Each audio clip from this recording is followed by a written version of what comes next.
Quais os dois argumentos que supostamente justificariam a invasão da Ucrânia pela Rússia em 2022? Será que fazem sentido? Esse é o Visão Libertária, sua fonte de informações descentralizadas e distribuídas. Um dos principais eixos da propaganda russa é argumentar que os ucranianos do leste queriam se separar e a autodeterminação dos povos permitiria a secessão e, assim, a Rússia invadiu apenas para ajudá-los. No entanto, isso é falso por alguns motivos. Primeiro, a Rússia fez sua ofensiva por toda a Ucrânia em 24 de fevereiro de 2022, não apenas nas supostas regiões separatistas. Ela tentou tomar Kiev, Kharkiv, Kherson e até Odessa. Não conseguiu. Toda a intensa batalha pelo aeroporto de Hostomel em Kiev foi um exemplo disso. Apenas 3 dias após a invasão, a mídia estatal russa publicou um editorial celebrando o retorno do território ucraniano ao mundo russo.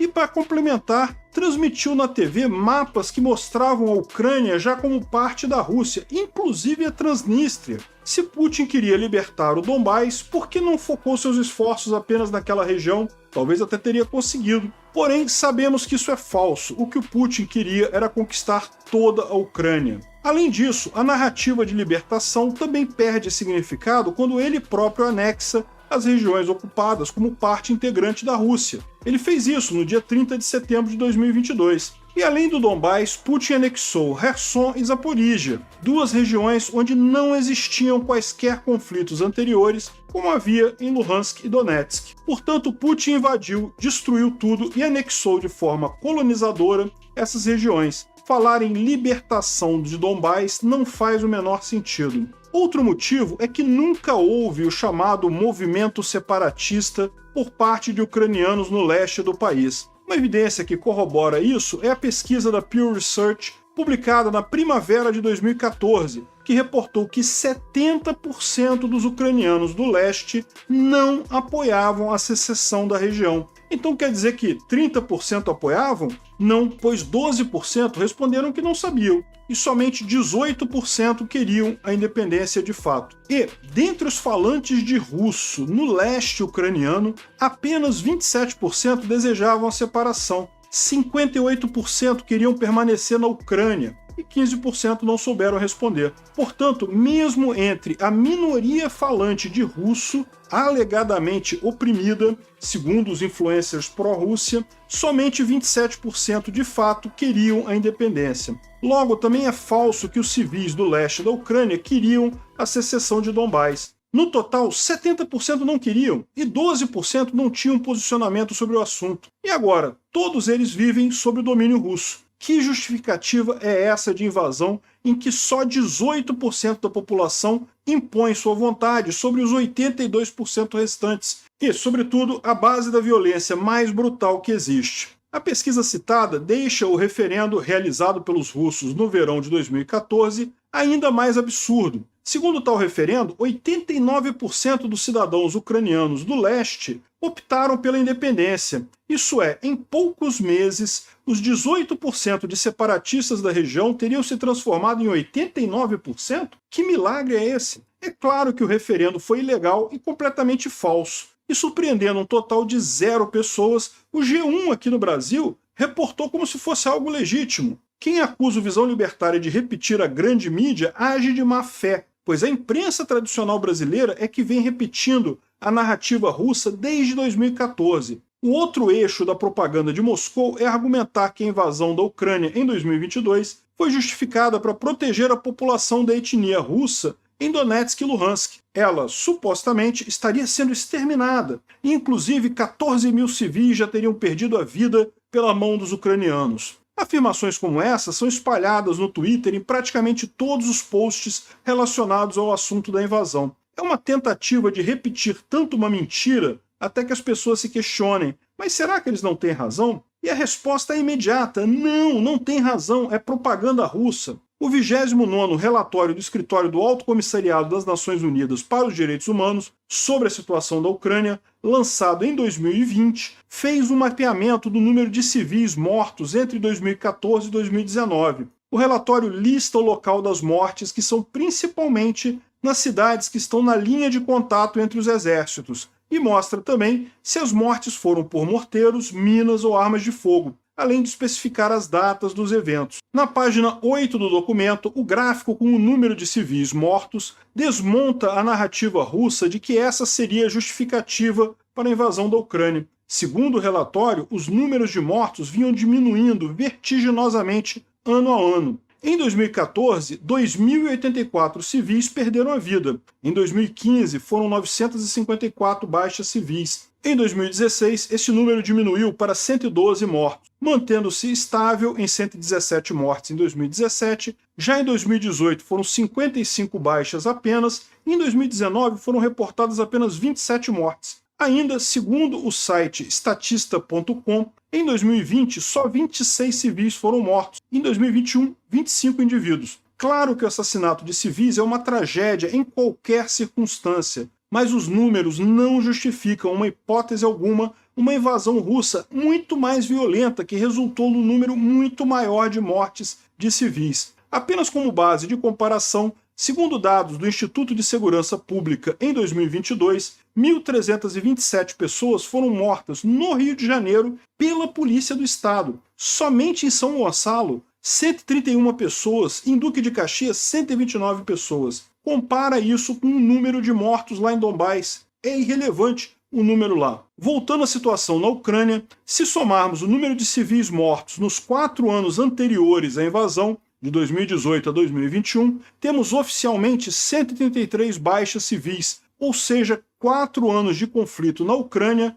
equivalem a 1 ano de baixas civis pela polícia em São Gonçalo, município do Rio de Janeiro. Portanto, a narrativa de que os ucranianos estavam fazendo uma chacina de civis de etnia russa é absurdamente falsa e não pode ser usada para justificar uma invasão, como a de fevereiro de 2022, muito mais violenta e que matou muito mais gente, inclusive no Donbás. Além disso, é importante ressaltar que os números de civis mortos incluem também os mortos pelos russos. Por exemplo, dentre os 2.084 mortos de 2014, foram incluídas as 298 vítimas do voo Malaysia Airlines MH17, que foi abatido em julho daquele ano pelo agente russo do FSB Igor Girkin, também conhecido como Igor Strelkov. E uma diferença fundamental entre ucranianos e russos é a vontade ucraniana de querer mudar, de querer ser uma nação livre. Em 2016, um relatório da Human Rights Watch criticou ambos os lados do conflito por detenções arbitrárias e maltrato de pessoas suspeitas de trabalhar para o outro lado. 4 anos depois, em 2020, foi publicada uma atualização do documento, e nele foi relatada que o Serviço de Segurança da Ucrânia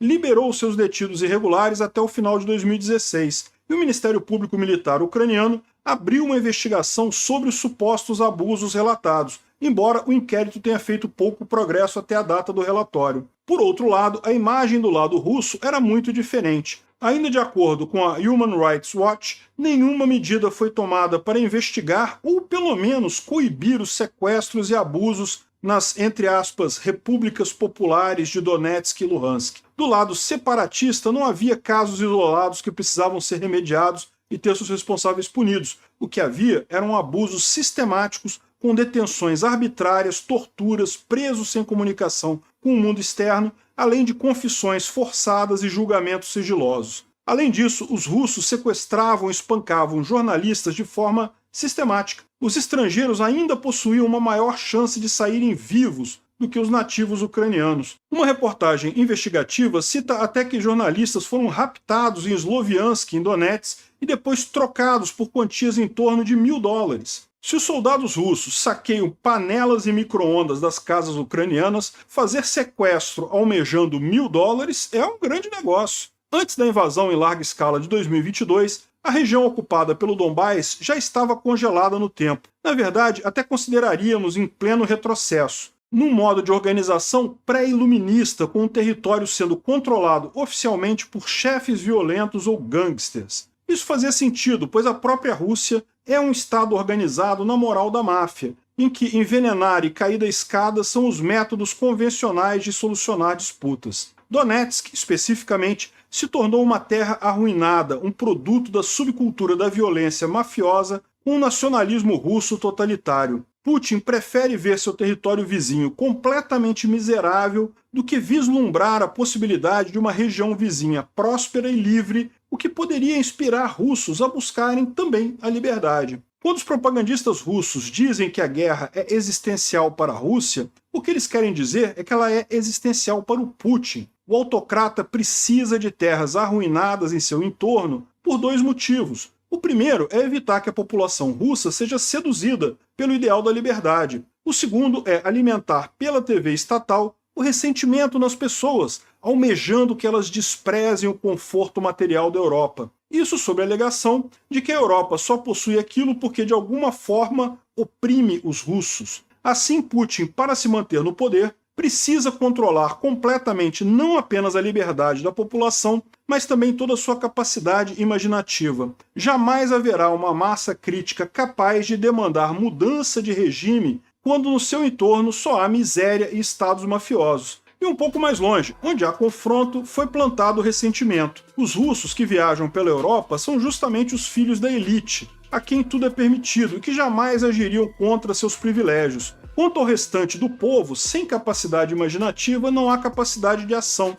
não há dinâmica e tudo fica estático. Assim Putin se perpetua no poder como um verdadeiro czar. Talvez seja a ironia do destino que o símbolo do exército russo mais famoso dessa guerra seja o Z de zumbis. E quando Putin fala "eles morrem, mas nós vamos para o céu", no contexto de uma guerra nuclear, ele está promovendo o culto à morte. Sua TV estatal pede diariamente pelo extermínio dos ucranianos e sugere a aniquilação de Londres, Paris, Kiev, Berlim. Recentemente, um especialista sugeriu jogar uma bomba atômica no Parque Yellowstone dos Estados Unidos, porque seria o modo mais eficiente de matar o maior número de americanos. O ressentimento introduzido na Rússia por Putin se alastrou de tal maneira que a opinião pública se tornou um verdadeiro culto à morte. Não é à toa que uma pesquisa independente mostrou que 77% dos russos apoiam a invasão da Ucrânia. Talvez o homem que supostamente iria restaurar a cristandade da Europa seja, na verdade, o maior nihilista desse século. No fundo, Putin é apenas um covarde, pois Kirillov, o personagem nihilista de Dostoiévski no livro Os Demônios, decide tirar a própria vida, em vez de condenar os outros à morte sem sentido. Putin precisa ser macho e fazer o que nihilistas de alto calibre intelectual fazem. Obrigado por sua audiência. Esse artigo foi sugerido e escrito por Estação Verão, revisado por Baby Yoda e narrado por mim, Peter Turguniev. Se você gostou desse vídeo, clique no ícone de curtir abaixo e compartilhe o vídeo em sua rede social. Se você deseja ser notificado de outros vídeos, clique em se inscrever e depois no ícone da campainha. Até a próxima!